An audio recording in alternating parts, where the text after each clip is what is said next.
Welcome to the Old Time Radio Westerns. I'm your host, Andrew Rhynes, and let's get into this episode. This episode is going to be Hopalong Cassidy. Original air date's February 26, 1950. Title of this episode, The Voice of the Dead. Hope you enjoy, and again, thanks for listening.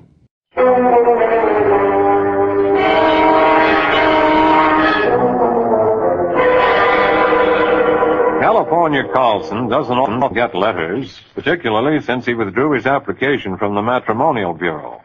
So the legal-looking envelope that came to the Bar 20 addressed to him was something to get excited about, even before he looked at its exciting contents. Dear Mr. Carlson, I regret to inform you that your cousin, Mr. Thomas Baxter, has passed on. Your presence is required at the Boxo Ranch in the above county 2 weeks from date for the reading of the will. The other beneficiaries have been notified. I'm looking forward to serving you in any way possible. Very truly yours, David J. Potter, Attorney at Law, Executor.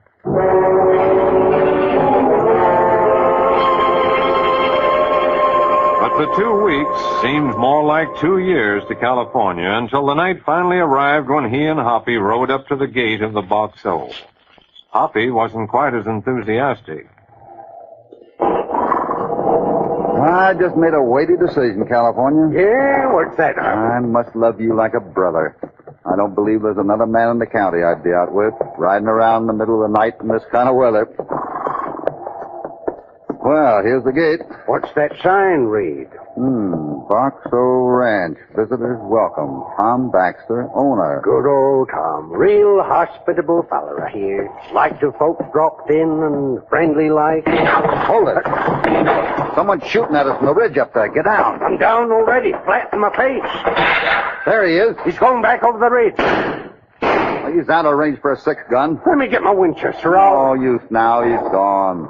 Well, I'll be... Yeah, so will I. Visitors welcome, huh? Good old cousin Tom. Yeah, you know, Hoppy, maybe you're right about that will. The old Bar 20 looks better all the time. Now, why don't we... No. What use I got for money? Oh, come on. Let's mosey back home and forget it, huh? 5 minutes ago, I'd take me up on it, California. But right now, you couldn't keep me away from the Boxo with a team of wild horses.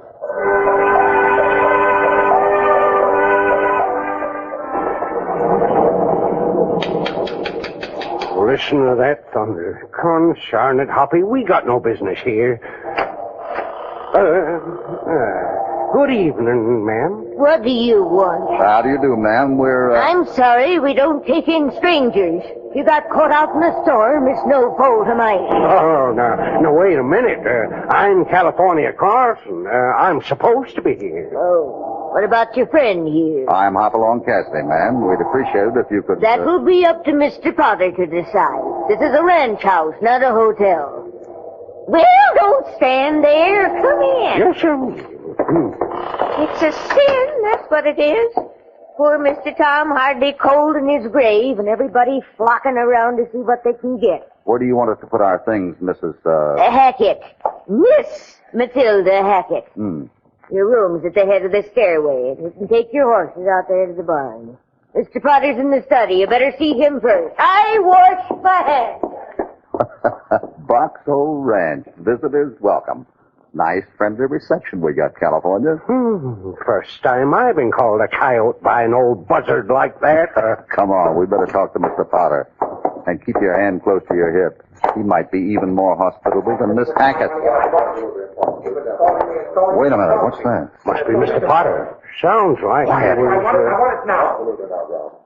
I'm simply trying to be reasonable, Ralph. I'm through being reasonable. I need that money, and there's no reason why I can't get an advance. My father left me a share of his estate, and I want it now. Why can't you wait until the will is read? That's none of your business, Porter. I think I know why, Ralph. You've been gambling in town. All right, so I have. And I've got to pay Ogden off tonight. Well, you can't pay him off. That's all there is to it. All right, Potter. Call me when Cousin Phineas gets here. I don't want to be late for that reading. I'm afraid I must apologize for Ralph, gentlemen. He's not like his father. I'm David Potter. How do you do? We just got in, Mr. Potter. I wondered if you've got an extra place for me. Of course. There's a double bed in the room upstairs. You're perfectly welcome to it. Thanks. According to Mr. Baxter's instructions, the will tonight. We'll proceed with the reading when all the beneficiaries are here. When do you reckon that'll be, Mr. Potter? Well, they've all arrived except Cousin Phineas Phipps. He ought to be here any minute. Then we'll get together in the library. Good. Shall we take our stuff upstairs, California? You go ahead, Hoppy. Reckon I'll go out to the barn and look after the horses. California. Cousin Phineas just arrived. We're meeting in the library for the reading of the will in 5 minutes.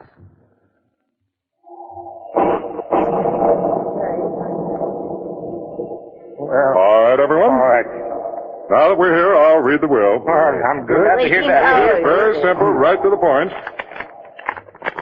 I, Thomas Baxter, being of sound mind and not acting under duress, do hereby declare this to be my last will and testament. My property and all my holdings shall be equally divided between my daughter, Ruth Baxter, my son, Ralph Baxter, California Carlson, Matilda Hackett, Joshua Coulter, and Phineas Phipps. With the proviso that should any of these people die, his or her share shall be divided among the remaining legatees. What? Why, that's utter insanity, Mr. Potter. What's wrong with it, Cousin Phineas? Why, it's not like Cousin Thomas at all. Why, it's an instrument of the devil. A temptation I think I know what you mean, Cousin Phineas. Huh? I'm afraid I don't, Mr. Cassidy. Well, as it stands now, 6 people divide the estate equally. If one dies, the rest get his share. It might be a temptation for someone to, whittle down the number of beneficiaries. That's just what I mean. Oh, I know it sounds pretty brutal, but we might as well face the facts. The facts. Mr. Potter, seeing as we all live a spell longer, what do we get? Not much, I'm afraid. The land's practically worthless, and there's a big bank loan to be paid off. However, I could manage to raise something for the beneficiaries if they'd all agree to sell. All right, let's find out what they'll do. Good idea. Please answer as I call your name. Well, I, for one, feel that this Now, Matilda Hackett. Why, yes, if you think it's best, Mr. Potter. Ralph Baxter. There's nothing else to do. I'll sell. Ruth Baxter. I won't sell. Any particular reason? That's quite all right. It's up to you, my dear. Joshua Coulter. Speak up, Judge. I'll sell. California Carlson. Well, Mr. Potter, I've give this a lot of thought, and I... Won't sell. I said, that's right, yeah. No sense in selling, no sense at all. Well, that makes 3 for selling and 2 against. Well, looks like it's up to you, Cousin Phineas. Cousin Phineas. What's wrong, Mr. Potter? Phineas. He's dead. Then there was a shot. It came through the window. Let's go out and take a look. Come on, everyone. Ruth, Look out. Stand back. I told you, Hoppy, we should have turned back at the gate there. Take it easy. You aren't dead yet. nothing out here. Of course there isn't. You expect the killer to hang around and wait for us? It came through the window here. I'm sure of it. Well, right now, I'm not sure of anything. What do you mean? Now, let's see. It could have come through the window. Phineas was sitting right in that chair there. And, wait a minute. What's wrong, Hoppy? Take a look through the window here, Mr. Potter. Huh? What's the matter, Mr. Cassidy? In there by the table. Good Lord, the body. Huh? Phineas, his body's gone. There is tension and fear in the Boxall Ranch house now as the 5 remaining heirs to the estate of Tom Baxter retire for the night. California is less willing than ever to claim his share of the estate now as he and Hoppy talk to Ruth Baxter in their room. So you think there was something strange about your father's death, Miss Ruth? I know there was, Mr. Cassidy. I think my father was murdered. Murdered? But he died right there in that bed. Because someone poisoned him. Slowly, over a long period of time. I think he knew it, too, toward the end. But why would anyone kill him? They wanted the ranch. Yet, according to Mr. Potter, it's practically worthless. Well, that's what Mr. Potter says. I don't believe it. I've tried to get an accounting of income and expenses, but Mr. Potter says there isn't any such thing. My father was a businessman, Mr. Cassidy. He can't run his ranch without a set of books. But your father never said anything? Oh, no. He couldn't talk near the end. Just lay in his bed here reading that book of Channing's essays on the table there. You see, he was partly paralyzed. It affected his speech. Poison, huh? You say this is the book your father always read, Miss Ruth? Yes. Channing was a favorite of his. Oh, it looks pretty well thumbed over, especially this section here. Look at that. What is it, Hoppy? It's like Mr. Baxter underlined a passage here. All wavery, as if he can hardly hold a pencil. Oh, that's strange. What does it say? Thank heaven for books. They are the voices of the distant and the dead. Books. The voices of the dead. I wonder if he was trying to tell us something. Hoppy, someone was listening at that door. There's no one there now. California, wake up. Hoppy, what in the nation there? Shh, listen. What's that? Something moving behind the walls. Light the lamp. Yeah, coming up. Darn it, went out. Shucks, went out again. What's the matter? I keep scratching matches and they keep blowing out. There's a powerful draft coming from somewhere. Well, that's funny. The window's shut, so's the door. Try another one. You see what I mean? Yeah, the draft's coming right straight out of the wall. From under this picture of old Tom Baxter here. Now what you up to? It is hollow. There's a passageway behind this wall here. And I'll bet this panel under the picture is the door. Well, doggone. What did old Tom Baxter be doing with a contraption like that? The foxhole was built during the Indian trouble. Probably protection for the women folk. There ought to be a catch here somewhere. Wait, what's that? Sounds like someone's down in the library. Take a look out the window here. There's a light down there. Yeah, from the library. Wonder who it is. I'm too curious. Come on, we can climb down the trellis here onto the porch. I'd like to take a peek through that library window.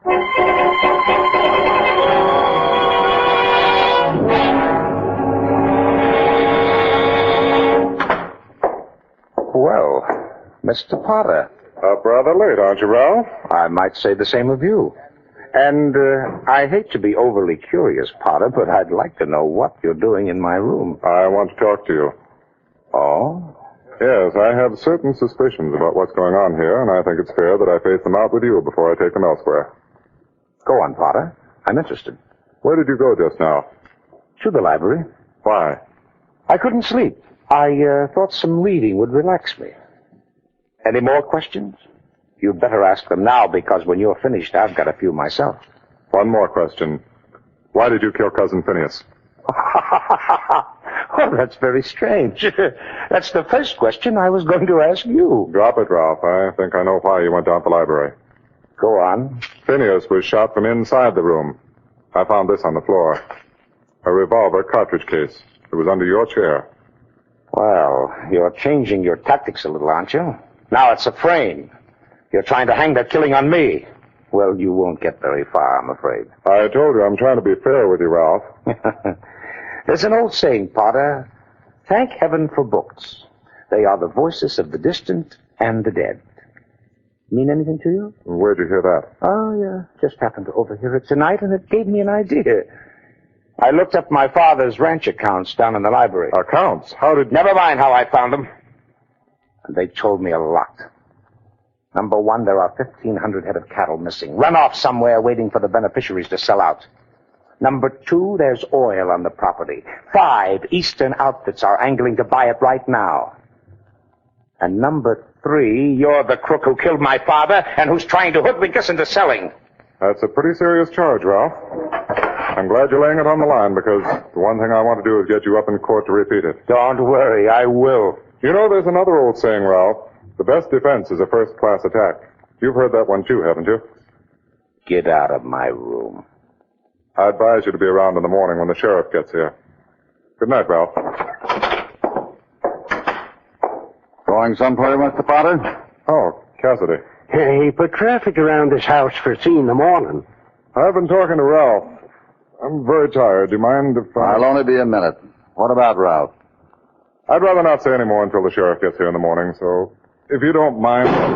What was that? Came from Ralph's room. That door's locked. Stand back. Hoppy. Well, Potter, do you still think Ralph's a murderer? Good Lord, he's dead. Yeah. Shot while he was sitting in this chair here. But the room was locked. Doors and windows both. How could anyone get in I've got here? a pretty good idea how, California. Come on out in the hall. Stay right there, Potter. I'll do no such thing. Did you hear what I said? Well, all right, Cassidy, if you think so. What is it, Hoppy? That secret passageway runs right through the wall opposite the chair. Stay flat against it and you'll be safe. Now listen. I want you to put Potter in the other chair. Keep him there, you understand? Then start asking him questions. You know what to say. Yeah, but what are you going to... Wait a minute. Oh, Miss Ruth. Mr. Cassidy, I heard the shot. It's your brother. Ralph? What's happened? I've no time to explain now. I need your help. Do what I told you, California. And you better keep your gun handy.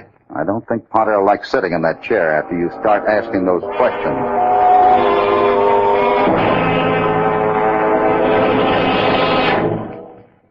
See here, Carlson, I refuse. Easy now, Mr. Potter. Just lean back in your chair there and relax. Will you put down that gun? Nope. Now let's get back to the story, Mr. Potter. Hoppy and I seen in the books that someone struck oil up in Boulder Canyon and ranch property. Right? Right. Then someone figures how handy it'd be if old Tom Baxter was to up and die. Right?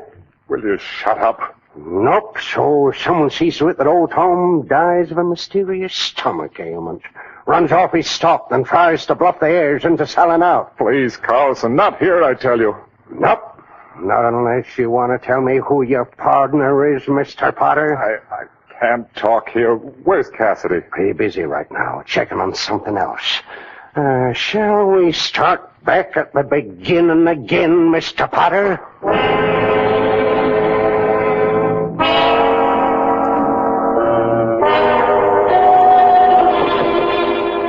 I'm sure the door to the passageway is here under the picture. You say you can't remember? I don't know anything about it, Mr. Cassidy. What beats me how you could grow up in this house and not know about it. We weren't allowed in here as children. Why? Father had a strange feeling about that picture. We were never allowed to touch it. Wait, that's it, the picture. What do you mean? Let's see now. Spring is obviously underneath. I can't move it. Look. There she goes. A sliding panel. Why, I never would have believed. Shh. Think he's in there? Yeah. Trying to decide whether or not to kill Potter before California makes him talk. Maybe you better stay here. Not on your life. I'm going with you.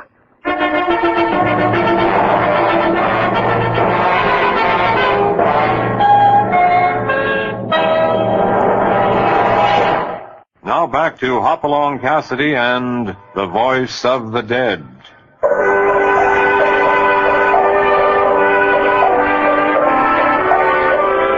The answer to the mysterious murders at the Box Hole Ranch House isn't far off now as California holds David Potter at gunpoint in the room where Ralph Baxter was killed, knowing that behind the wall at his back the killer is ready to fire if Potter starts to talk.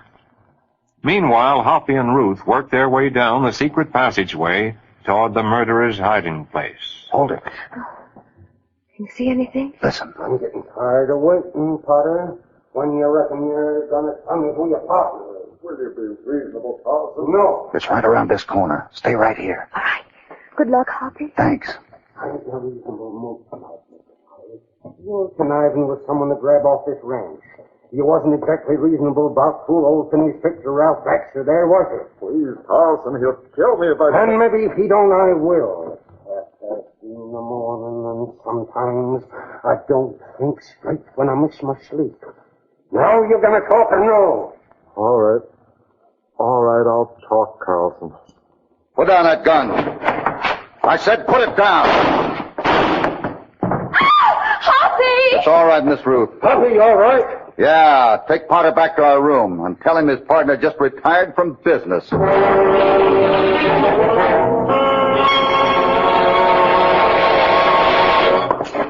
Hoppy. There you are, mister. Who is it? Turn him over, California. Right, Hoppy. There you go. Cousin Phineas. Suffering snakes. Why, I thought... Yeah, so did I. That was quite an act you pulled down in the library, Potter. It was his idea.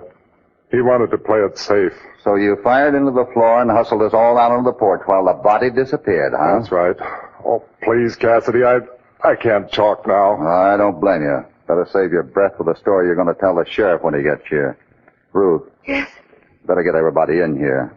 I want to tell them they can rest easy now. I think we've lost our last beneficiary. Excuse me, Hoppy. Huh?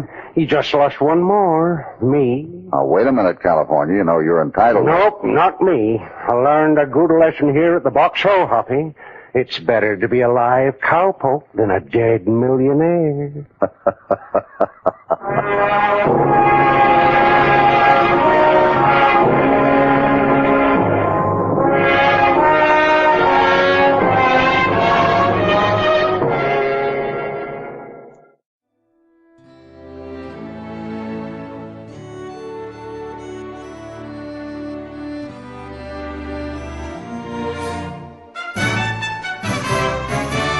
This has been a presentation of OTRWesterns.com, and we hope you enjoyed. Please take some time to like and rate our shows in your favorite podcast application. Follow us on Facebook by going to OTRWesterns.com/Facebook. Join in the conversation by going to OTRWesterns.com/Discord. And don't forget to send us an email, podcast@OTRWesterns.com. This episode is copyright under the Attribution Non-Commercial Share Alike copyright. For more information, go to OTRWesterns.com/copyright. Have a great day, and again, thanks for listening.